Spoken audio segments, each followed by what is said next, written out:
Professor Dawkins will take questions. We'll ask you to line up at the two microphones, introduce yourself, and concisely ask your question. Is it possible to have the house lights up a bit so I can see people are asking questions?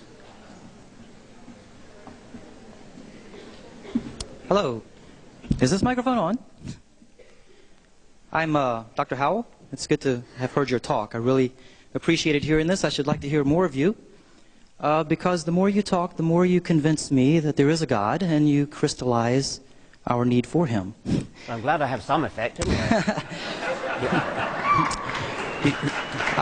As a scientist, I'm a bit disturbed that you would go on a tirade for 40 minutes against God. Sorry, could you talk a bit more clearly? I can't quite hear. Sure. As a scientist, I'm a bit upset by the fact that you would go on a 40-minute tirade against God and then begin talking of science as if to put the authority of science into what you said. But I do have a question about your long discussion about morality and it coming from the Bible. And that you accuse people, I suppose Christians, of saying that we get our morality from the Scriptures.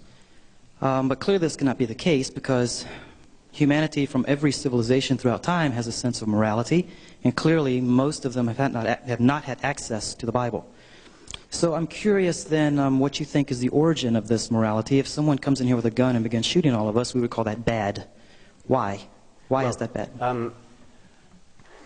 I think we probably agree that people don't, as a matter of fact, get their morality from Scriptures, and that's what I was actually saying. People get their morality from somewhere quite other than the Scriptures.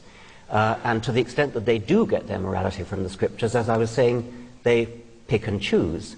Now, if you're asking me where we get our morality from, I think that's an extremely complicated question, and one that I'm very interested in. I've got a whole chapter on it in the book, which I didn't have time to read from. I think that a sort of bedrock of it probably comes from our Darwinian heritage as a kind of misfiring byproduct of our Darwinian past when we lived in small villages or small roving bands, which meant that we were surrounded by close kin, and that, as you no doubt know, is one good prerequisite for the evolution of altruism under Darwinian rules.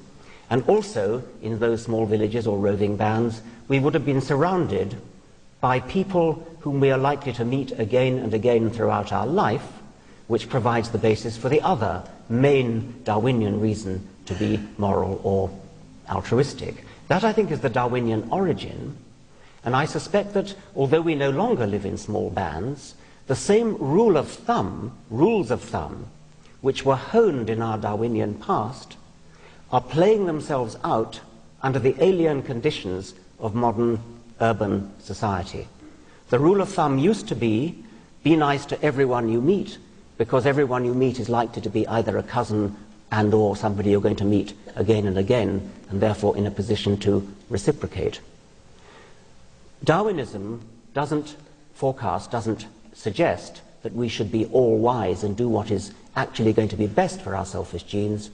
Instead, it says that it builds into our brains rules of thumb which worked in our ancestral past. That rule of thumb, be nice to everybody, is still in our brains. It is a lust which is rather similar to the sexual lust, which is still in our brains, even though we may use contraception and therefore are not actually using copulation to reproduce.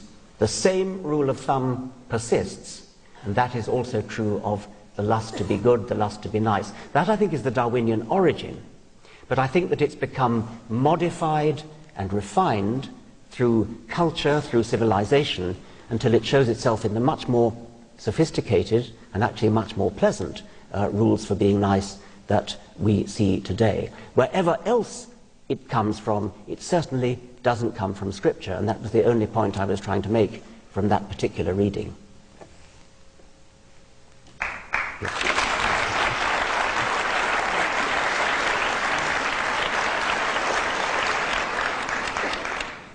Well, hello there. Oh, well, welcome to America. I've been reading your book. I've been reading your book, and I think you're a terrific writer. And I got to say, listening to you in person in that accent and everything, man, now I just think you're brilliant. But I thought there'd be a but, yes. I know. Well, it's Lynchburg.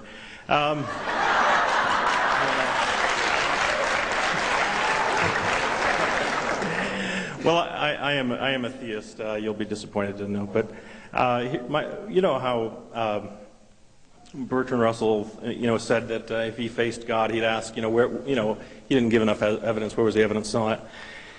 A couple pieces of evidence that I would just kind of be interested to hear what you think about. Pertaining to this issue of ethics, I read this chapter on ethics in your book. I found it interesting. You were dealing with the origin of our moral sense, more so than I think the origin of morality itself. You'd probably agree, right? So you still wonder, what is it about the world that makes some things, right and some things wrong, some things good, some things bad, and you want to retain the language of some things are evil, and you give a lot of religious examples, and I'm in agreement with you on some of that, but if we're going to retain these categories, these very strong, moral categories, it seems to me that naturalism is going to be very hard pressed to kind of provide an account for where real good and evil would be. I'm not sure how entirely we can simply assert the existence of value without providing a deeper account for it. And one other, moral freedom as well. It seems to me that if the naturalist is kind of shackled, a naturalistic world, it would seem as if we're just bound and determined to behave just the way that we do. If morality is all about ought, and ought implies can, how can we ever do anything other than exactly what it is that we do? So I'd be real interested in your responses to those things. Well, I think it's a problem for all of us. Not just for naturalists. I think it is actually fairly baffling where our morality comes from and why we're in fact as nice as we are. The professionals in this field are moral philosophers, and moral philosophers, the majority of them are not theologically inclined. They tend to develop ideas, the simplest of all, the one we all know about is the golden rule: behave to others as you would wish they should behave to you. And moral philosophers have developed other such principles. Always oppose suffering, always behave as if you didn't know whether you were going to be at the top of the pecking order or the bottom. These are all moral precepts which moral philosophers have developed. Now, it's a genuinely difficult question why any individual should wish to follow such moral precepts. If I ask myself, I'm actually a very moral person, I think, and I'm sure most of you are too. If I ask myself why I don't steal, why I pay my taxes, why I do all the things that keep society going, I suppose it's a slightly irrational feeling that I wouldn't wish to live in the kind of society where people behaved in the sort of ways that I wouldn't wish them to behave in, and therefore I shouldn't behave in those ways either. Now, that isn't entirely rational, because if I behave in an antisocial way, then that doesn't actually stop anybody else doing the nice things to me that, maybe it does, and that could be the problem. But it is a genuinely difficult problem, why we are moral. All that I wish to assert today is that religion certainly doesn't help. Or if it does, if there's anybody here who thinks that they're moral purely because they're frightened of what God might do if they're not, that's a pretty contemptible reason to be moral. And I don't think we probably have much respect for people who only behave well because of the great surveillance camera in the sky. So I think that I'm sure all of us here are moral for better reasons than that, although I quite agree with the questioner, it's genuinely difficult to decide why we are. Thank goodness we are.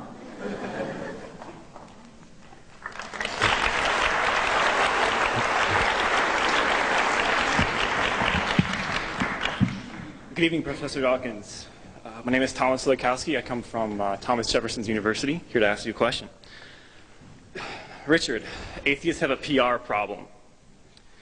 They are among the most distrusted minorities in the U.S. Many people equate atheism with immorality and pessimism. They ask, what good has atheism done? Atheism is so cold, I don't find any comfort from those who do not believe in God. Some have attempted to answer these criticisms with new life stances, such as humanism or the Church of Reality. They assert there will not be widespread apostasy until there is a replacement for religion. Sam Harris says, we must find ways of meeting our emotional needs that do not require the abject embrace of the preposterous. Further, he says, we must learn to invoke the power of ritual and to mark those transitions in every human life that demand profundity, birth, marriage, death, without lying to ourselves about the nature of reality. So my question is, what is your view of that assertion that there will not be widespread apostasy until we find a replacement for religion? Yes, thank you. That's an extremely interesting question, a very important one. If it is the case that people find consolation and comfort in religion, then I'm not in the least surprised, but note that that doesn't in any way imply that religious beliefs are true. What is comforting and what is true are two entirely different things. It's important to get that out of the way first, because there are people, I'm sorry to say, who can't tell the difference between that which is comforting and that which is true. If you don't see the point, imagine a doctor telling you you're absolutely fine when actually you've got terminal cancer. There are people who would wish their doctor to lie to them, but those people who would not wish their doctor to lie to them should not be sympathetic to the idea that religion has value simply because it is comforting or consoling. Now, the questioner quotes Sam Harris, as, by the way, I strongly recommend his books, The End of Faith and Letter to a Christian Nation, both utterly brilliant books. Sam Harris says we need to replace the various roles of religion. Comfort might be one of them, ritual might be another, rites of passage, marriages, funerals, and so on might be another. To the extent that humans do need ritual and do need public meetings to signal things like births, marriages, and deaths, I don't see any reason why we shouldn't put on secular equivalents of the religious ceremonies that mostly dominate our lives at the moment. I have myself organized one secular funeral for a very dearly loved colleague and been to many others. What we did and what is normally done is to obviously dispense with all prayers, but you retain music, you retain poetry, you can have readings from the deceased person's favorite books, eulogies by people who knew and loved the deceased person. This is not difficult to arrange. It has the smack of sincerity about it in a way that prayers, which are after all the same prayers for everybody, regardless of who they are, the smack of sincerity comes from the fact that they're individually tailored to the individual who's died. Whenever I've been to religious funerals which have an element of the non-religious about them, religious funerals which include eulogies, which include the deceased's favorite poetry, etc., I don't know about you, but my experience is that the prayers fall absolutely flat, whereas the eulogies and the poems are intensely moving. My wife even says, thank goodness for the prayers. They're the one thing that stops her from crying and keeps her amused almost, rather than being sad about the loss of the much-loved dead person. The questioner is absolutely right in his preamble when he says that at least in American society, atheists are the least loved, least respected major group. That's something that's got to change, because atheists are far, far more numerous than most people realize, and that's mostly because they won't come out of the closet. It's obvious that in an intelligent, educated audience such as this university, I stress this university since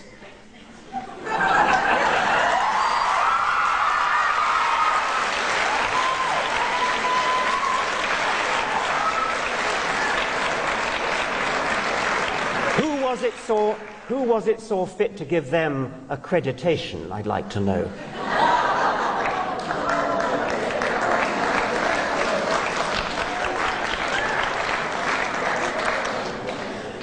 In a place like this, I have not the slightest doubt that there are a very large number of atheists and agnostics. What is wrong with everybody in that position throughout the country, standing up, recognizing each other, joining together and forming, I won't say a lobby, because somebody suggested that organizing atheists is rather like herding cats. They are, on the whole, too intelligent and independent-minded to lend themselves to being herded. But if an atheist lobby could be got together which showed a small fraction of its numerical strength, it would outnumber, for example, the Jewish lobby, which is formidably and notoriously powerful in this country. There are more secularists, agnostics and atheists in this country than there are Jews. But do they have a voice in politics? Is it possible for an atheist to get elected to high office in this country? No. The Congress of this country is presumably, at least partly, derived from the intelligent, educated wing of the country. That being so, it is statistically almost inconceivable that a substantial number of members of Congress are not atheists. Obviously, many of them must be. And yet, not a single one of them will admit it. They are forced to dissemble, even to lie about their religious convictions, because that's the only way they can get elected. Well, isn't that something that the American electorate ought to be doing something about? So I accept the question as premise and suggest that it's up to, well, I'm not an American citizen, so it's unfortunately not up to me, but up to all of you to do something about it and to change the status of atheists in this country and to change the electability of atheists in this country.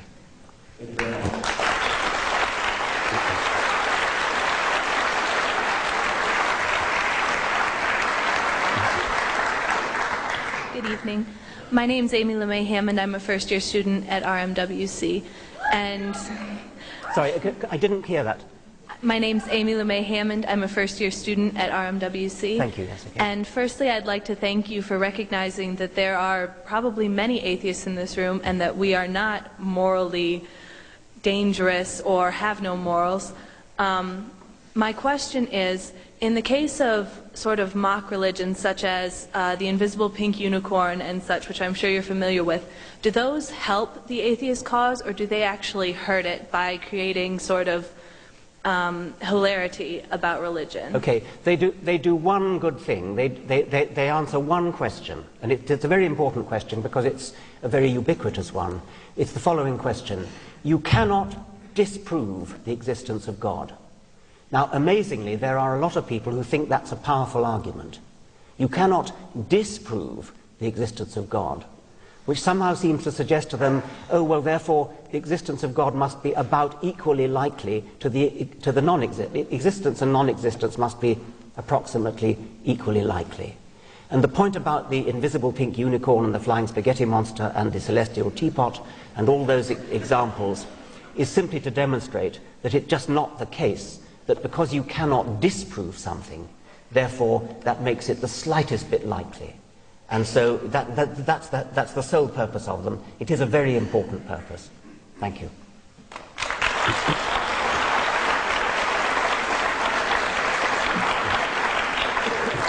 Hi, Mr. Dawkins. My name is Zach Smith. I happen to be from Liberty University, and I just want to applaud your atheist wit, because I have never at the same time been so insulted but amused at the same time. So I just want to say that was a good one. But I have to forego my original question with the PR state of the atheists that you've implied that there's some kind of social justice issue at stake here by saying that it's wrong or that ought to be, and that kind of language kind of implies that there is some kind of moral standard. I'm wondering if from your perspective, what kind of moral standard could be a basis for that kind of social justice if indeed there's no higher power. First, I don't understand why you should feel insulted. I didn't insult you, I insulted God, and that's a very different thing.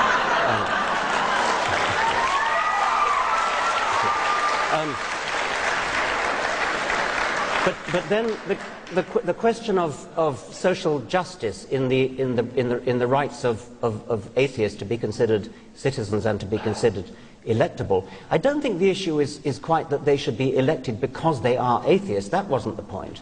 The point is that being an atheist should not debar you any more than being black, to go back in history to being black or Jewish or Catholic or a woman or any of the other things which historically have tended to make somebody unelectable and no longer do, I'm delighted to say, that atheists and indeed homosexuals, which are the next one most difficult lot to get elected,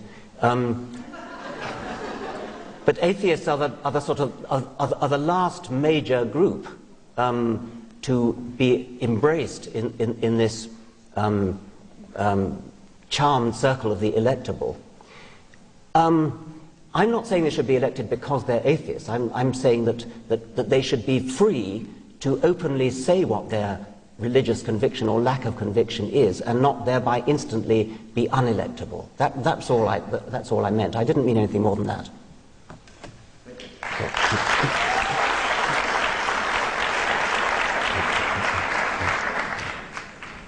Thank you. I just would like to say at the outset, I thank you for coming and putting yourself, in a sense, on the firing line. And insofar as you've taken on God, you have always the opportunity that God might win. So I would like just to call your attention to something that, in my hearing of your talk, you mentioned the sense of ridicule about the Trinity, and it's affront to reason, very difficult to understand, even make sense of, and why would a person even try, for that matter.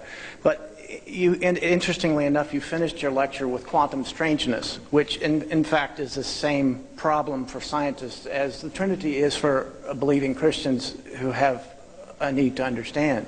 Just making that comment. And I'm recalled, I spent most of my life being an atheist or a non-believer in that sense, and I've seen the world through that lens, and I understand the logic of it, and so on. When I became a believer, I also noticed that the same world out there was being viewed through a different metaphysical lens, and I would suggest to you that there's a burqa as well for the metaphysical reality. You can shift up and look through faith, or you can shift down and look through human intelligence or human understanding. Call it reason or intuition or whatever. But I would call to your attention that there is a whole new reality that comes. It's not supernatural in the sense, but it's a shift in understanding. Yes. I think that's a very interesting point, and I can answer it with reference to how you began, which was the comparison between quantum theory, which is deeply mysterious, and the mystery of the Trinity, and you implied that there's a sort of comparability between those, that they are both deeply mysterious, so why should one prefer one over the other? The answer to that is actually very simple. Quantum theory yields experimental predictions which have been verified to an accuracy, number of decimal places, so accurate that the great theoretical physicist Richard Feynman compared it to the accuracy of predicting the width of North America to the accuracy of the width of one human hair. That is why quantum theory has to be taken seriously. And it doesn't matter, well, it does matter, but it's one can take in one's stride because of the brilliance of the experimental verification. It doesn't matter that quantum theory is so mysterious that, as Feynman himself once said, if you think you understand quantum theory, you don't understand quantum theory. It is true that the human mind, and I believe the reason is that the human mind evolved in middle world, where the strangeness of quantum theory never impinged upon human life. It is true that the human mind cannot grasp, cannot visualize, cannot imagine the assumptions that quantum theory needs to make.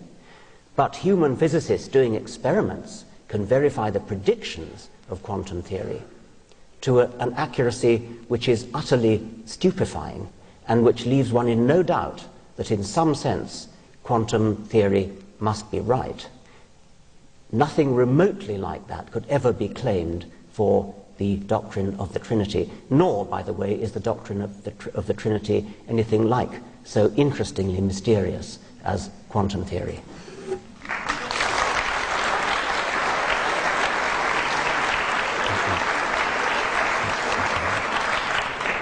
Hello. Thank you for coming to Lynchburg. My name is Matthew Warner. I'm a grad student at Liberty University, and I have one question. Going back to ethics and morality, you essentially said that the Darwinian reason we have morality is that back in the day you had cousins and people and you wanted them to reciprocate. In order to act like that, you would have to make decisions. The decisions would have to be based on critical thinking. I was wondering if you have a Darwinian response or explanation for how critical thinking relates to Darwinianism. Right, I think I understand you. The question is not really about morality. The question is about, is there a similar Darwinian account of critical thinking? Which is at the basis of your explanation for morality, in my mind. Well, and my explanation for everything else, presumably, as well, not just morality. I mean, critical thinking is something which isn't universally an attribute of the human mind. I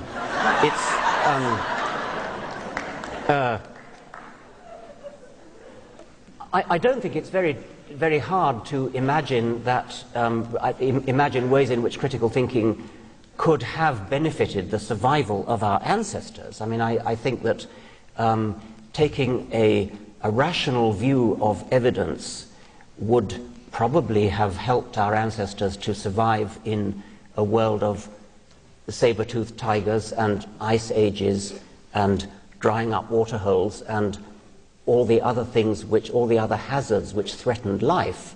I would have thought rather the reverse, that the problem that faces us is how do we explain uncritical lack of thinking? Why is there such a lot of that about?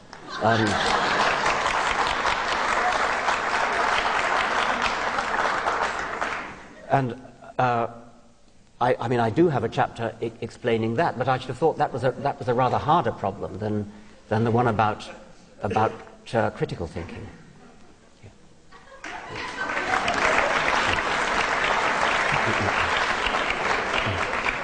Hi, my name is Carl Swinson, and I'm going to tip my hand right off the start, like the other brave questioners, and say that if theories and ideas around things like intelligent design and creationism are scientifically all but dead, they just haven't fallen over yet, then I see something else waiting in the wings scientifically that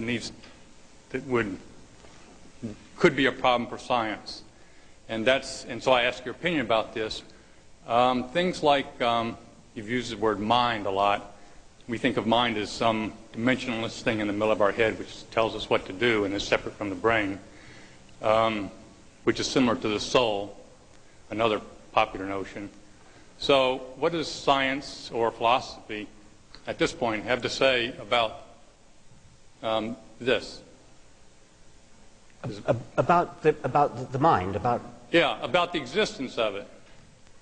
That or the soul or the popular notions of it. Well, I mean, my view would be a materialistic one. Not everybody's would, and my view would be that mind and soul and consciousness and all those sorts of words they describe something which is a manifestation of the material brain and doesn't have any existence outside material brains, where material brains could at some future date perhaps include silicon brains, not just neuronal brains, but there has to be some sort of physical medium, doubtless highly complicated, highly interconnected, a network of complicated wiring diagram, which by some means which neurophysiologists are now working on, results in the phenomena which psychologists study and which we colloquially give names like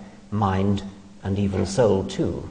So I don't think that the mind is an immaterial thing that has any existence outside the material world.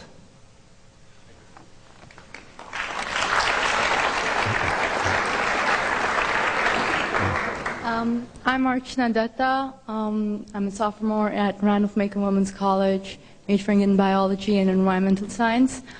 My question is in no way controversial. It's not intended to be so.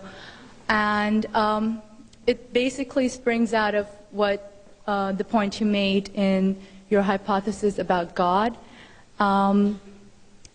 Do you imply that we may evolve to become God, or do we share a common ancestry with God? Well, I don't think it's very helpful to suggest that we're likely to evolve to become gods. I do think that there may very well be somewhere in the universe evolved beings which are so far advanced compared to us that we would, if we saw them, we might very well be tempted to call them gods. And it is also possible, by the same token, that if our species goes on evolving either genetically and or culturally for a sufficient number of millennia, our descendants might become so advanced that we would be tempted to call them gods. However, I don't think I would wish to call them gods, because however advanced they are, however ingenious, however intelligent, however their technology would strike us with awe, they would still be evolved beings. They would be beings that had evolved by a process of slow, gradual, incremental evolution. And that, to me, is the diagnostic feature of a God. A God doesn't evolve. A God just happens. A God is just there.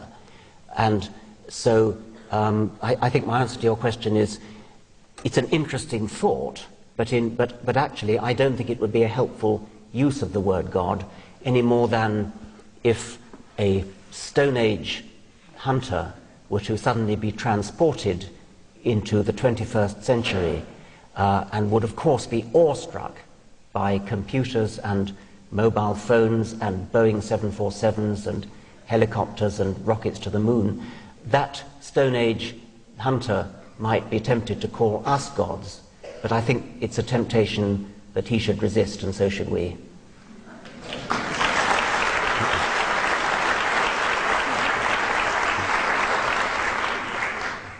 Dr. Dawkins, I am a professor at Liberty University of a non-subject, religion.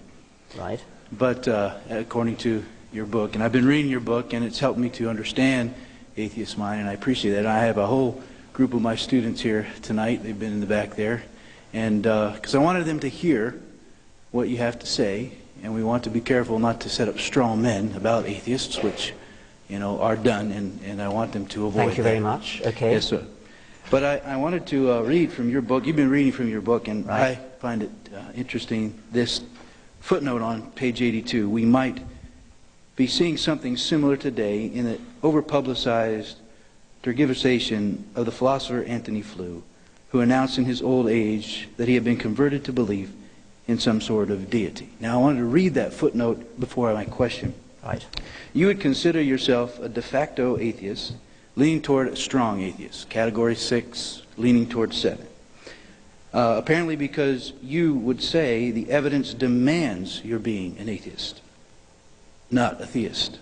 For you, the evidence makes the existence of God highly improbable. So my question is, what evidence would you need to conclude that God's existence at least was as probable as that of extraterrestrials? And why did you relegate Antony Flew to a footnote with him being such an eminent philosopher and finding design in the DNA an indication of deity?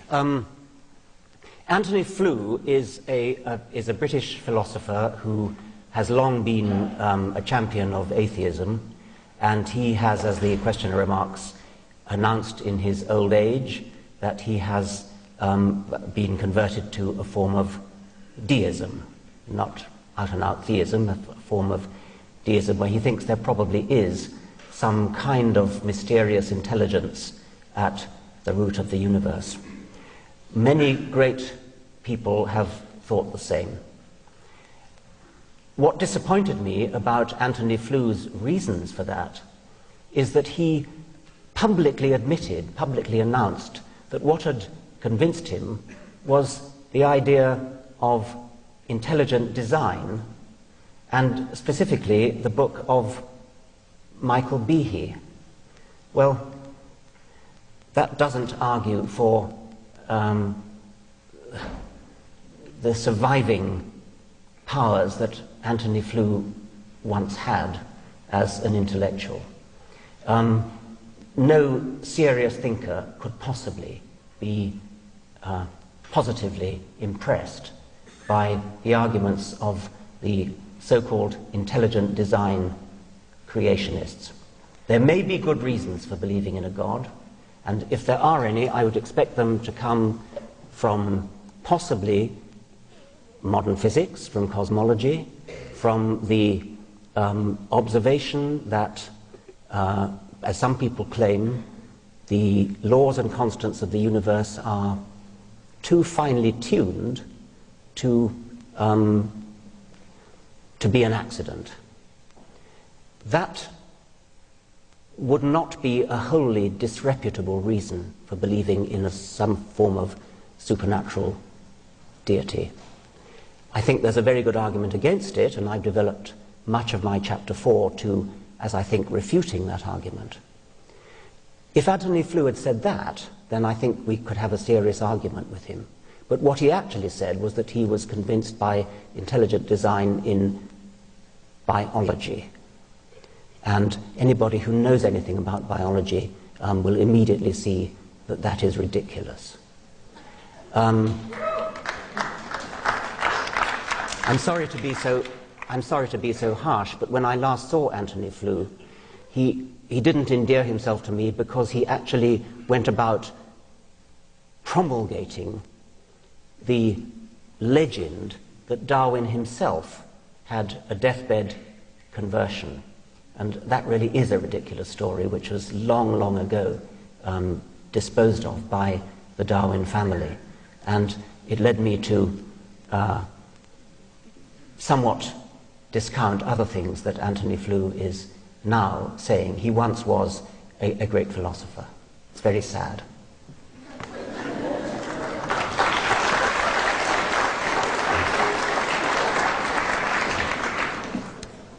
Good evening. My name is Ryan Thomas. I'm a biology major at Liberty University, and I kind of have a Sorry, I'm having a hard time hearing. Oh, I'm sorry. My name is Ryan Thomas. Yes. I'm a biology major at Liberty University right now, and I have a two-part question for you, if you don't mind. My first question would be: do you draw a distinction in between blind faith and reasonable faith? Okay. Is there a distinction? Do I draw a distinction between blind faith and reasonable faith? No.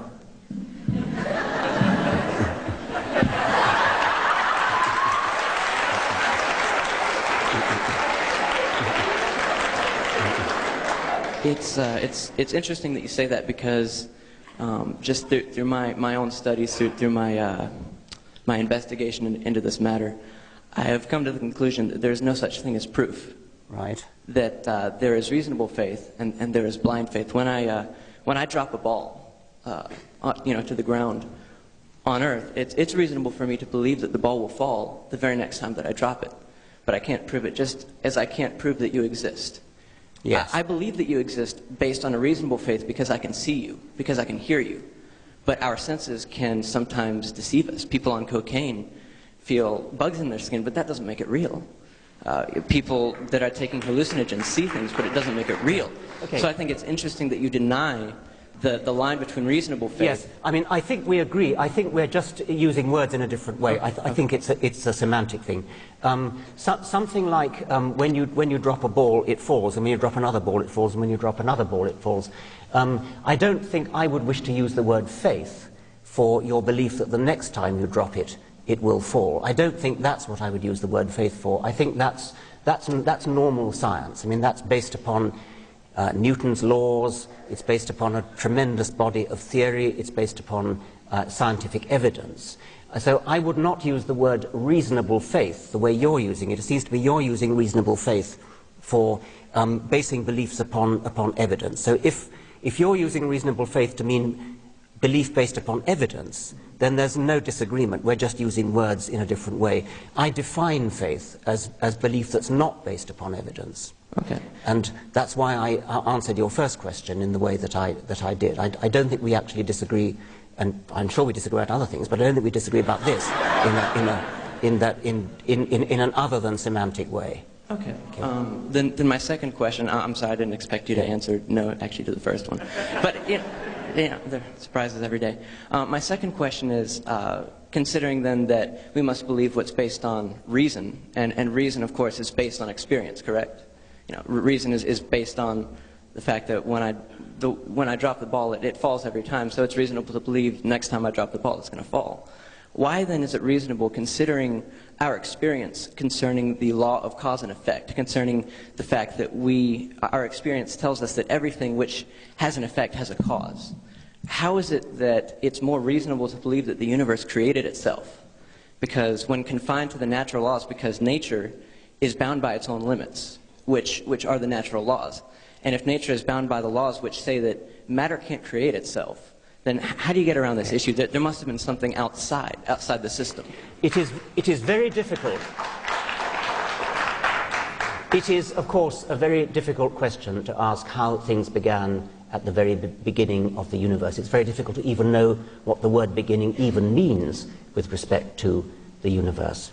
That any physicist, any biologist, any scientist, any reasonable person would accept.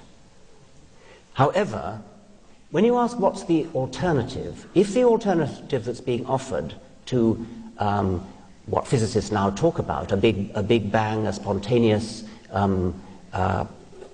singularity which gave rise to the origin of the universe, if the alternative to that is a divine intelligence, a creator, which would have to have been complicated, statistically improbable, the very kind of thing which scientific theory such as Darwin's exists to explain, then immediately we see that however difficult and apparently inadequate the theory of the physicists is, the theory of the theologians that the first cause was a complicated intelligence is even more difficult to accept. They're both difficult, but the theory of the cosmic intelligence is even worse.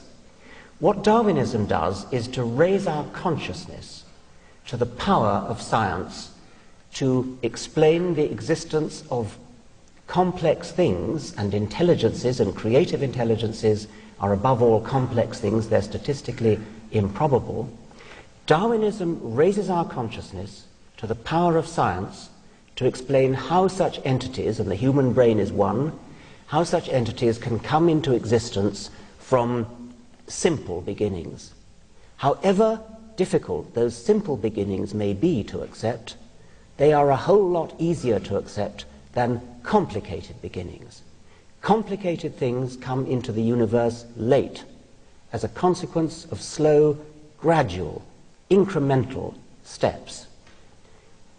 God, if he exists, would have to be a very, very, very complicated thing indeed. So to postulate a God as the beginning of the universe, as the answer to the riddle of the first cause, is to shoot yourself in the conceptual foot, because you are immediately postulating something far, far more complicated than that which you are trying to explain. Now, physicists cope with this problem in various ways, which may seem to you, they even seem to me, somewhat unconvincing.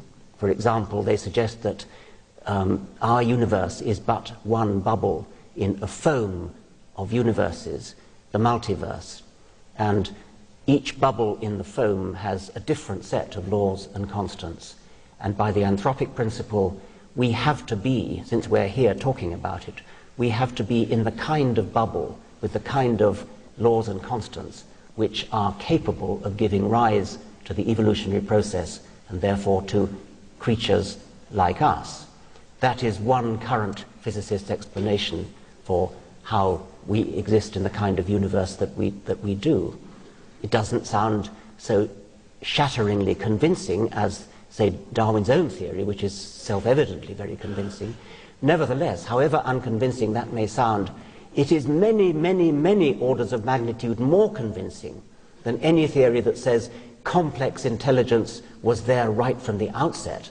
If you have problems seeing how matter could just come into existence, try thinking about how complex intelligent matter or complex intelligent entities of any kind could suddenly spring into existence. It's many, many orders of magnitude harder to understand. May I say one more thing? Sorry, you've had 3 already.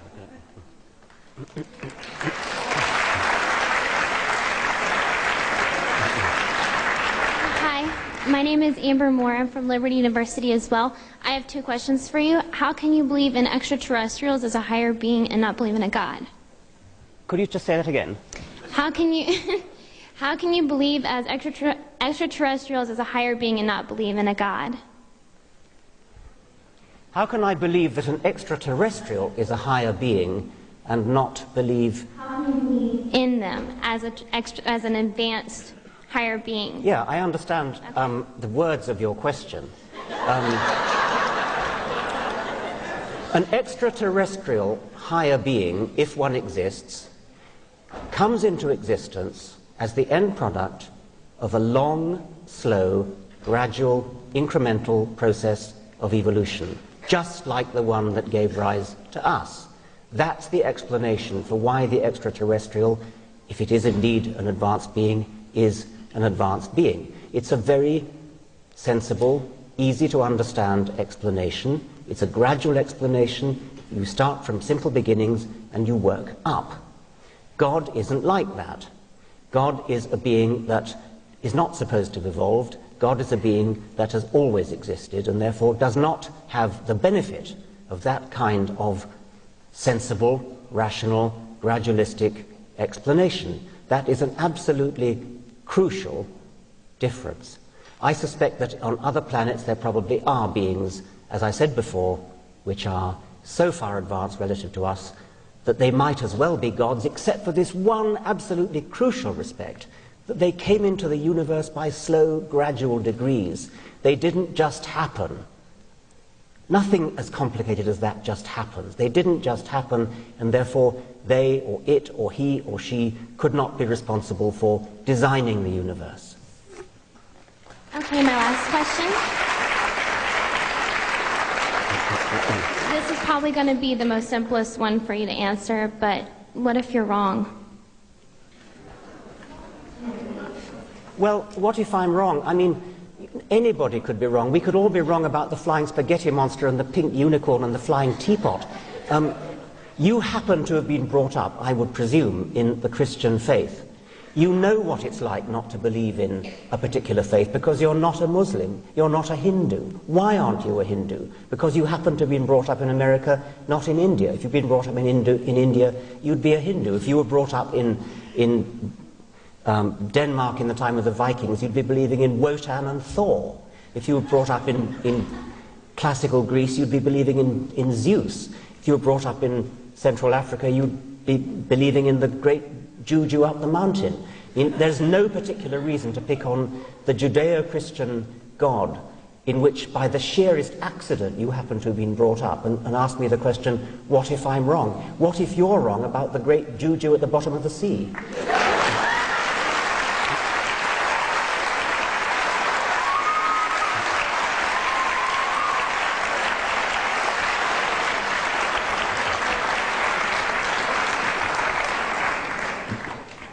In continuation of the last fellow's questions, the problem is that you're applying natural laws to God, whereas he claims to exist outside of them. Therefore, he does not necessitate a beginning, unlike matter, on the other hand, which necessitates a beginning. Well, isn't that just too easy? I mean, you talk your way out of having to provide a rational argument by just decreeing by fiat that God simply declares himself outside matter and therefore doesn't need the same kind of argument as anything else. I mean, if you're convinced by that kind of thing, you're welcome.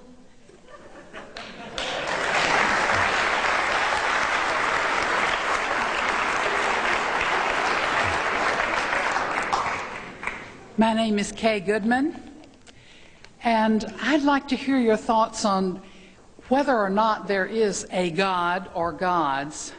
What effect has it upon humankind, upon the orders of the world, upon men and women, that we rather consistently refer to God as a male?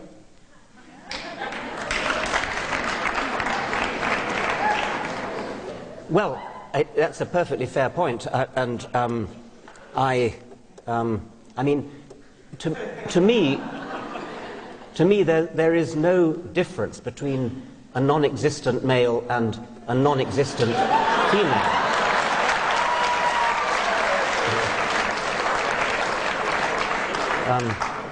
To the extent that God or gods has sociological, psychological, political significance, then I could easily imagine that if one could somehow begin a cult of a female god, it might well have a very improving effect upon human society.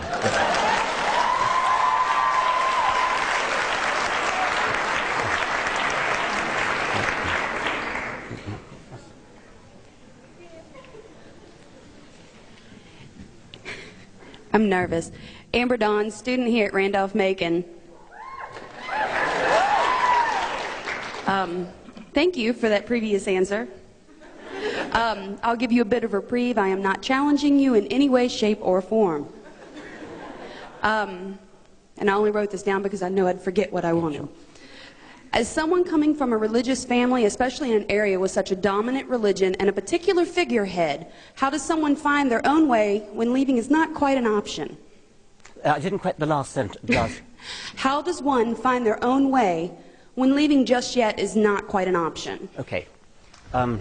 First, and I have a small... I think this is a very serious question because I've had letters from really quite a lot of people, especially in America, and they say things like, I'm actually an atheist, but I daren't admit it. I'm frightened of my family, I'm frightened of my parents, I'm frightened of my minister.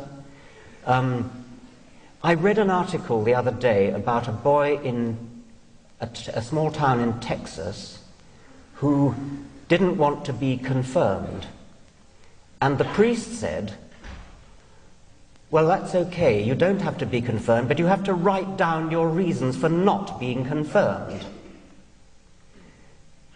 Why did the boy have to write down his reasons for not being confirmed into that particular church? He didn't have to write down his reasons for not being bar mitzvahed as a Jew. It just so happened that he was born into a Christian family, and therefore the presumption was made that he'd better have a good reason for not being confirmed into the religion of his parents or else. And that's one of the main problems we have, is the assumption that our society makes. Regardless of whether we are religious or not, we all buy into the convention that children belong to the religion of their parents. You will see newspaper articles talking about Christian children and Muslim children and Jewish children, children who may be as young as 3 or 4 years old and who are therefore obviously much too young to know what their beliefs are about the cosmos and humanity and religion. There is no such thing as a Christian child there is only a child of Christian parents. Whenever you hear the phrase Christian child, or Muslim child, or Protestant child, or Catholic child, the phrase should grate like fingernails on a blackboard, just as the feminists have raised our consciousness to phrases like one man, one vote. You can't hear that phrase now without sort of at least wincing slightly, because you realize it should be one person, one vote. At present, we haven't had our consciousness raised about the labeling of children with the religion of their parents. That's just one aspect, and it shows itself, to return to the questioner, it shows itself in a great deal of difficulty that any young person has, indeed any person of any age has, in departing from the religion of their parents, their social group, their grandparents, their uncles and aunts and so on. It might be a bit like getting divorced. I mean, it's sort of something that raises real social problems. There's a magnificent one-woman show by the comic actress Julia Sweeney called Letting Go of God, in which she describes her own journey from Catholic upbringing to the mature and balanced atheist that she is today. And she describes the difficulty of admitting to her family that she had become an atheist. It actually was reported in a newspaper, and her mother read it and screamed down the telephone. And Julia Sweeney, it's very witty, a very funny performance she does. She says that her mother was absolutely horrified. Not believing in God was one thing, but an atheist?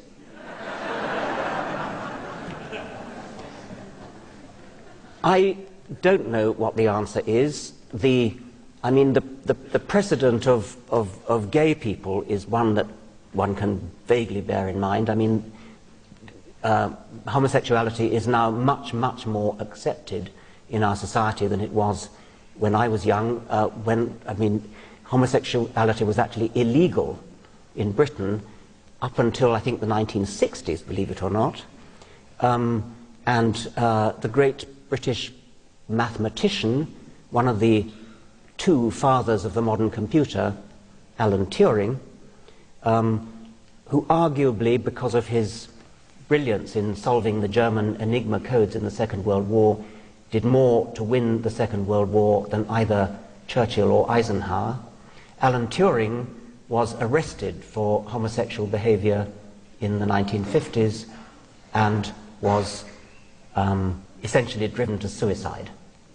That has now changed, and now people can be openly gay. The word gay has become a word used with pride rather than with shame. I think that we do have to have a shift in social attitudes to atheism, which will mirror that towards homosexuality.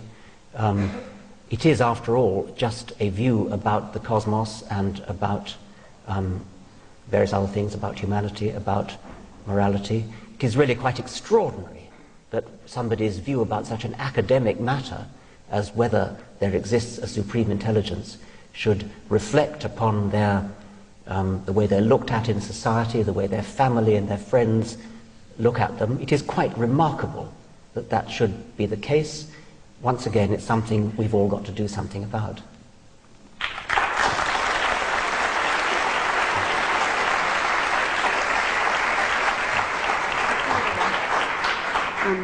Last question, very simple.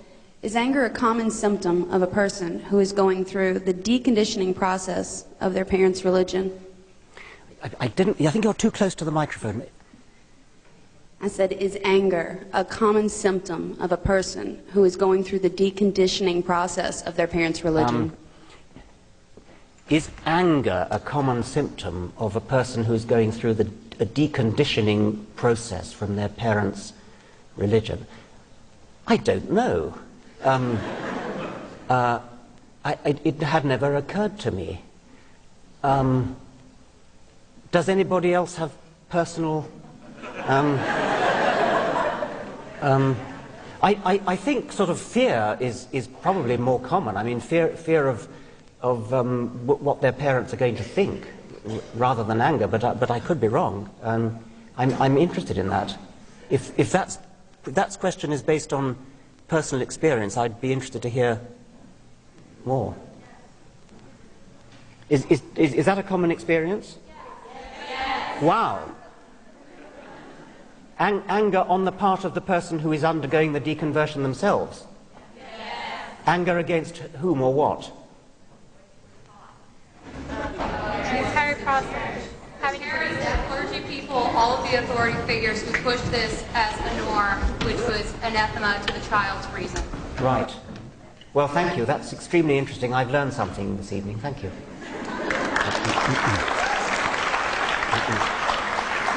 Hi, I'm Ron Feynman. I love physics. Two questions, if I may.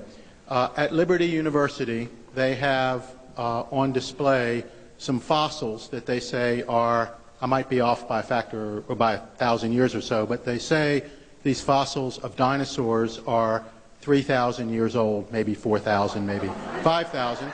My question, the first question to you is, what could they do to really prove to a scientist that those fossils are indeed that old only? That's number one. And then number two, would you be willing to elucidate a little bit further your arguments against creation by design, and maybe give us some better sense of cosmological time, just how long it really is? Right. The belief that dinosaurs are only 3,000 years old and that the universe is only 6,000 years old, how to give an idea of the real time span of the world, when one way to put it, which I've recently been thinking about, is that if somebody believes that the world is only 6,000 years old, or of the order of a few thousand years old, when the true age of the Earth is of the order of a few billion years old, that means they're out by a factor of 1 million, which is not a trivial error.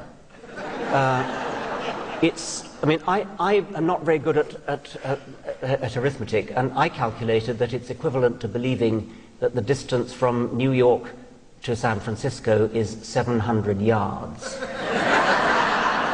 But I received a letter from a mathematician who'd done the sum again, and he said I got it wrong. It's actually equivalent to believing that the distance from New York to San Francisco is 28 feet. Either way, it gives you an idea of the scale of the error.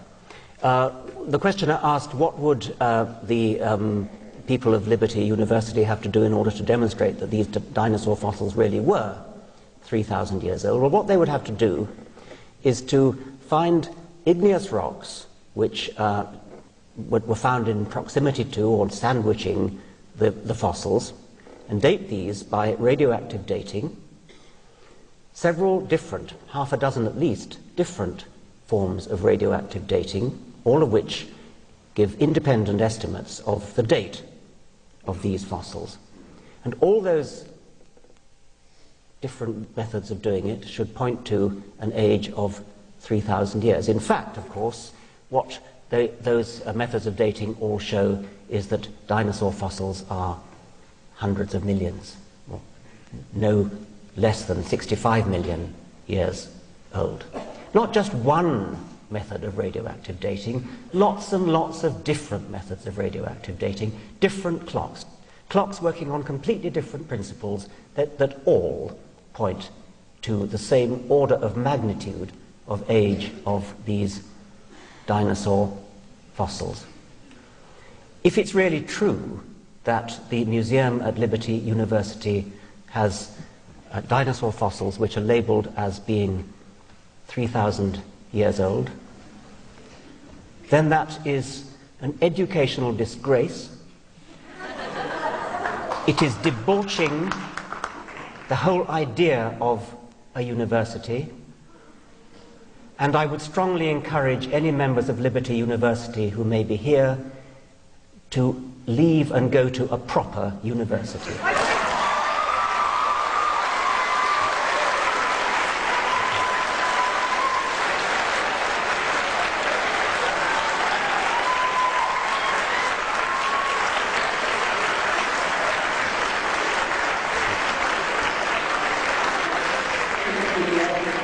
With your elucidating on chance versus natural selection versus intelligent design, and give us a sense of cosmological time.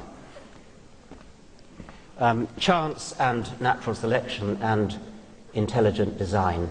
One of the biggest fallacies in popular understanding of Darwinian evolution by natural selection is that it is a theory of random chance. It is not.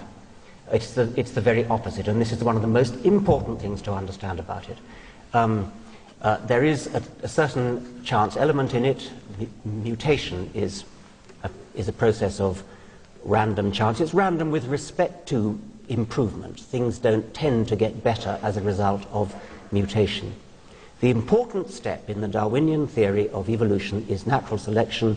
Natural selection is a non-random process.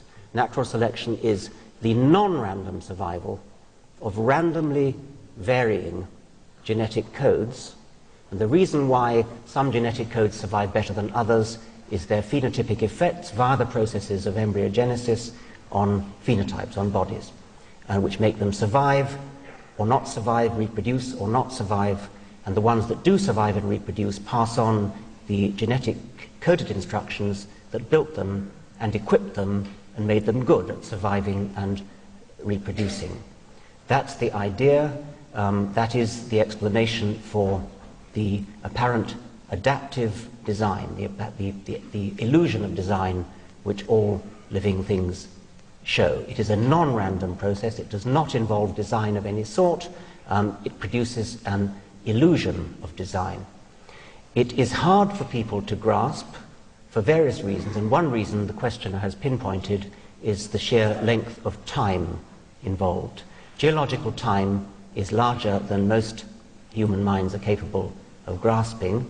There various metaphors have been used to convey the sheer magnitude of geological time. One that I like, which I didn't invent, is you hold out your hand to represent the length of geological time, and if, say, the middle of my tie is the origin of life and the tip of my finger is the present, then the dinosaurs which went extinct 65 million years ago lived about there. Most of this is bacteria. You have multicellular life evolving about here, dinosaurs about there, humans at my fingernail, and the whole of recorded human history, everything from the Egyptians, biblical times, the Romans, the Assyrians, the Greeks, all of human history disappears in the dust from one stroke of a nail file. That's the scale of human history is the dust from one stroke of a nail file, on the same scale as the time that's available, that has been available for evolution. That is one of the reasons why people find it so hard to understand. There are many reasons. I've written about 8 books on the subject which preceded the God delusion, and it's a little hard to condense it into a few minutes. Thank you very much.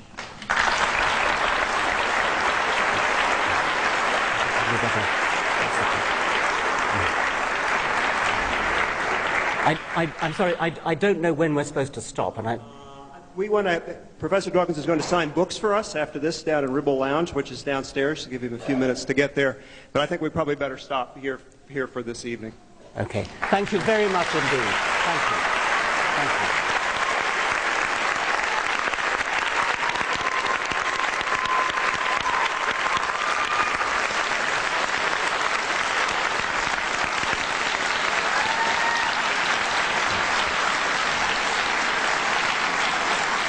Very many thanks. Thank you.